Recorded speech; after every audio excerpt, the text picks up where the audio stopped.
स्थैर्य फलटणकरांचं हक्काचं व्यासपीठ। पुन्हा एकदा सर्व जनतेसाठी रावणाचं खरं रूप सादर करण्यासाठी तुमच्या समोर आलेलो आहे। सर्व पत्रकारांचे मनपूर्वक स्वागत। मी काही दिवसापूर्वीच फलटणची गुंडगिरी आणि रावणाची 10 तोंड दाखवली होती। त्यावेळेस मी सांगितलं होतं हीच माणसं जी गुंडगिरी करणारी आणि जी लोकांवर दहशत करतायत। माझी चूक झाली, मी लोकांवर म्हटलं। वास्तविक पाहता ह्यांची मस्ती आणि ह्यांना राजश्री एवढा मोठा आहे की आता हे पोलिसांवरही दादागिरी करू लागलेले। ह्यांना भीती हा प्रकारच राहिलेला नाही। कारण का तर हे ज्या मठात जातात आणि ज्या मठाचे मठाधिपती त्यांना जे अमृत प्राशन करतात ते एवढं मोठं आहे की ह्यांना कोणाची भीतीच वाटत नाही। कालचा 18/9/2024चा पोलिसांचा खबरी जबाब माझ्याकडे। हा काय म्हणतो, हा जबाब कोणी दिलाय? नितीन बाबूराव शिंदे जे पोलीस निरीक्षक आहेत फलटण, सहाय्यक पोलीस निरीक्षक आहेत फलटणचे, हे सांगतात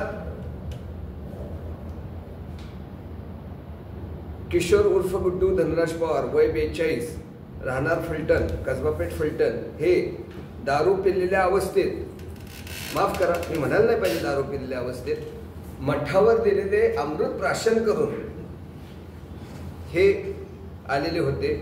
त्यांनी पोलिसांना दादागिरी केली, धक्काबुक्की केली, शिवीगाळ केली। म्हणून त्यांच्या विरुद्ध ह्यांची तक्रार आहे। कुणाची आहे? सहाय्यक पोलीस निरीक्षकाची आहे। त्याचबरोबर पोलीस हवालदार जगताप, पोलीस कॉन्स्टेबल जगदाळे, घोरपडे, करणे, टिके, 5 पोलीस कॉन्स्टेबलला हे धक्काबुक्की करतो सदग्रस्त। कारण हा फलटणच्या राजवाड्यातल्या मठातला साधू संत आहे ना। आणि ह्या ठिकाणी संजीवजी म्हणतात पांडुरंग मुंजोटे काय गुन्हेगार आहेत का? त्यांनी कोणाची कॉलर धरली का? अहो त्यांनी सर्वसामान्यांची कॉलरच धरली नाही तुमच्या माणसांनी, आता त्यांनी फार पोलिसांची धरली। अजून काय करायचं बाकी आहे? आणि विशेषतः सचिनजी आणि योगेशजी त्यांचं जे म्हणणं आहे की मला सोडलेलं आहे, मी माझ्या गटाची बाजू मांडतो म्हणून मला सोडलेलं आहे, बरोबर आहे? मग ते जर पांडुरंग गुंजवटेंची संजूची बाजू माजत असतील तर त्यांना कोणी सोडले? पांडुरंग गुंजवटेंनी सोडले का? मला माझ्या गटाने सोडलेलं आहे, तर तुम्हाला काय पांडुरंग गुंजवटेंनी सोडलेले आहे का? मी सोडलेला तर आहे, तुम्ही पिसाळलेले आहे का? दुसरा मुद्दा येतो, ह्यांनी एवढंच करून थांबलेले नाहीत। मिरवणुकीमध्ये अशांतता कशी निर्माण होईल, वाद कसा निर्माण होईल, सामाजिक तेढ कसं निर्माण होईल यासाठी प्रयत्न केले। आणि हे प्रयत्न करून त्या ठिकाणी सोडवायला गेलेले कोण होते? ह्या साधू संताला सोडवायला गेलेला आचार्य कोण होता? त्या मठाचा मठाधिपती कोण होता? सीसीटीव्ही फुटेज मागणारे त्यामध्ये दिसणारच आहे कोण आलं होतं आणि कोण नाही। ते दूध का दूध पाणी का पाणी होणारच आहे। आपण सगळं करायचं आणि गुण मात्र आम्ही, ही कुठेतरी आता जनतेला कळायला लागले। जनता आता भोळी बाबडी राहिलेली नाही, ती हुशार आहे आणि ती क्रांती करणारच आहे। माझ्यावर आरोप केले गेले मी गोशाळेमध्ये गायी मारल्या, ठीक आहे, माझी शारीरिक व्यथा माझ्यावर ओढवलेला प्रसंग, त्यामध्ये माझे काही दुर्लक्ष झालं असेल, कदाचित माझ्या मागं बघण्यामध्ये कोणाची हेळसांड झाली असेल, पण ती नैसर्गिक मृत्यू आला होता। मी काय कत्तलखान्यात गायी कापायला तर कत्तलखाना शुभारंभ करायला गेलो नव्हतो। आपले बंधू रामभाऊ यांनी त्या कत्तलखान्याच्या भूमिपूजनला उपस्थित राहिलेले, त्याचा फोटो पेपर माझ्याकडे आहे। गंधवार्तालाही बातमी आलेली होती, स्थैर्यालाही बातमी आलेली होती। बाकी सर्वांची नावं मी घेत नाही जाणीवपूर्वक। ह्या वेळेस त्यांना आपण नाही विचारलं, बरं गौशाळाबद्दल जर तुम्हाला म्हणायचंय त्यावेळेस मी तुमच्या बरोबरच होतो, मी काय दादांबरोबर नव्हतो, तुमच्याच गटात होतो। त्याच वेळेस तुम्ही मला का नाही म्हटलं हे चुकीचं आहे? म्हणजे तुमच्याकडे असलं तर पवित्र हबपच, मग लगेच हबप आणू, मग मी गाई कापल्या तरी हबप आणू, आणि तुमच्या विरोधात गेलो की मी कसाई, आणि तुमच्या बरोबर असलेले कसाई साधू संत, वाह संजू बाबा वाह, ग्रेट आहात तुम्ही, सॅल्यूट तुम्हाला। बर मी हे केलं, पिंपरच्या तासगावकरांच्या गोट्यात कुणी गाई मारल्या? कुठल्या वाड्यातनं कुठल्या मठातनं फरमान निघालं तिथं कुणीही मदत करायची नाही। फक्त का तर तासगावकर कारखाना उभा करतोय, इथं तो येऊन आमदारकीला उभा राहतोय। तुम्हाला राजकीय सत्ता गेल्याची एवढी भीती वाटते की तुमचा ताळतंत्र सुटतो, तुम्हाला घराचा विचार राहत नाही, घराण्याचा विचार राहत नाही, तुम्ही घराण्याचा वारसा सोडता आणि रावणाच्या घराकडे लगेच पळता. म्हणून मी कायम म्हणतो, तुम्ही मालुराजांच्या विचाराचे नाही, तुम्ही रावणांच्याच विचाराचे आहात. मालुराजांचा खरा विचार जर कोण जोपासत असेल तर ते रणजितसिंह नाईक निंबाळकर खासदार साहेब जोपासतात, कारण तेच खरे वारस आहेत. त्यानंतर तुम्ही म्हणता की आम्ही कारखानदारी बंद पाडतोय. दादा कारखानदारी बंद पाडायला निघाले. अहो तुम्ही काय उभं केलं सांगावं? आम्ही बंद पाडायचं? आम्ही उभं केलंय. तुम्ही उभं केलेलं एक दाखवा.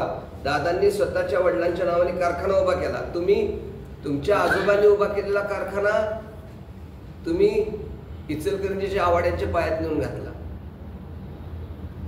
आधिपत्य ते संस्थांची अधोगतीमध्ये सगळं खुलासा करणारच आहे, पण तासगावकरांच्या कारखान्याची परवानगी जावी म्हणून तहसीलदारला हाताशी धरून नोंदी कोणी बदलल्या? नंदकुमार तासगावकर साहेब येतील आज नाही उद्या फलटणमध्ये, त्यांची प्रेस आपण घेऊ, ते सांगतील. ते विक्टीम होते, ते स्वतः सांगतील. पण ते सोडा, शरीव कारखान्याचं DCC बँकेत टाकलेलं प्रकरण कोणी नामंजूर केलं? शरीव कारखान्याला लाईटची लाईन जाऊ नये म्हणून. पाटील तुम्ही पण काय गोष्टीत त्यावेळेस साक्षीदार आहात. कुणी सांगितलं सुरोली ग्रामपंचायतीला तक्रार दाखल करा, बाकीचं मी बघतो, कशी लाईट मिळते ती बघू.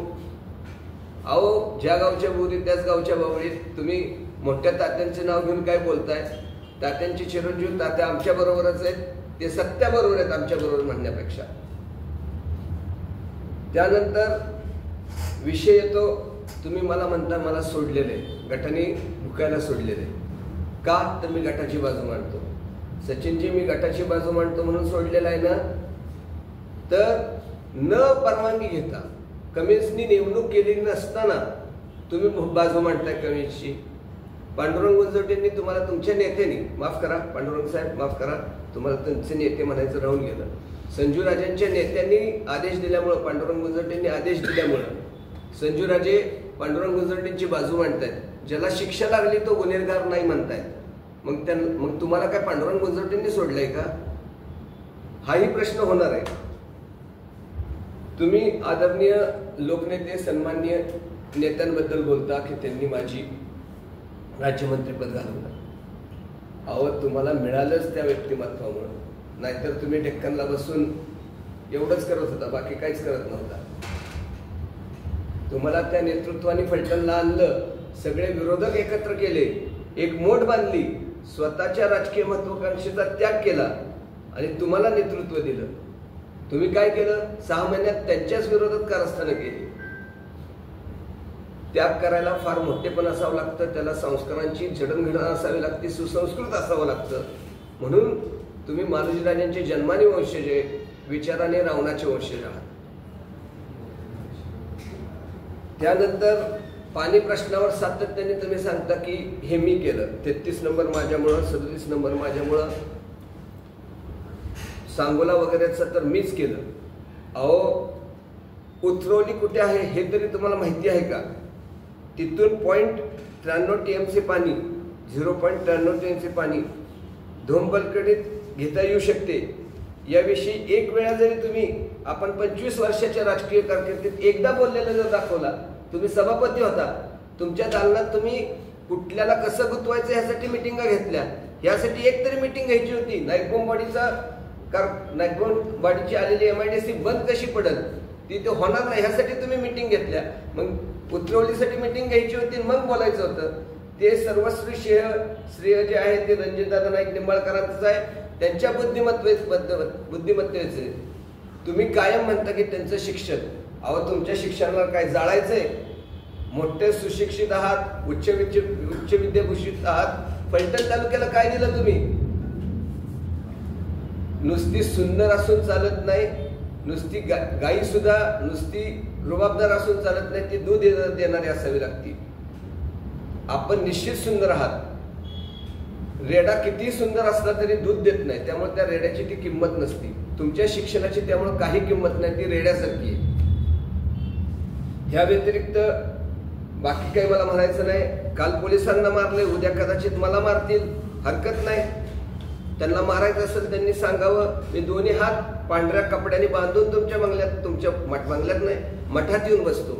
आपण जरूर मारा. मला मारून जर तुम्हाला समाधान मिळत असेल तर जिवंत मारा, माझा नकार नसेल. पण ह्या तालुक्यातल्या गुंडगिरीला संपवा, ह्या तालुक्यातनं गुंडगिरी मुक्त करा, तुमच्या मठातनं होणारी गुंडगिरी बंद करा, एवढीच विनंती या निमित्ताने आपल्याला करेल.